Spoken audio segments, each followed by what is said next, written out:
Ajabar kebun daawwattoota tapi kabajamtoota keenya yeroo ammaa kana jechuudha baqattoota Oromoo Yaman sana jiran irratti jechuudha reebichi hamaan gaggeeffamaa jira. Kanaafuu jechuudha itti gaafatamummaa kana fudhachuu qabu koominiitiidha jechuudha. Mallaqa nyaachuudhaan Oromoo irratti waan akkana kana gaggeessaa jiran. Kanaafuu jechuudha yeroo ammaa kana reebicha hamaatu gaggeeffamaa jira. Namoonni hedduun isaanii miidhaman, namoonni hedduun isaanii immoo mana hidhaatti guuramaa jiran jechuudha. Kanaafuu sagalee akka taataniif abdii isinirraa qabna.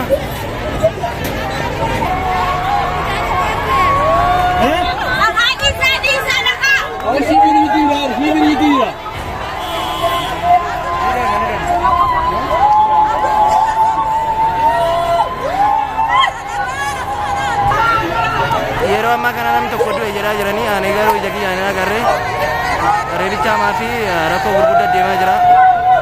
Lubbuun Oromoo tokko dabartee jirti.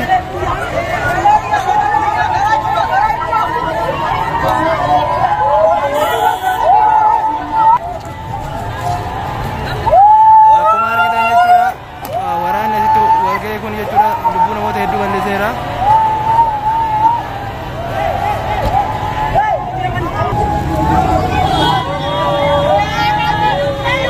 Akkuma argitan jechuudha namoonni hedduun miidhamee jira yeroo ammaa kana.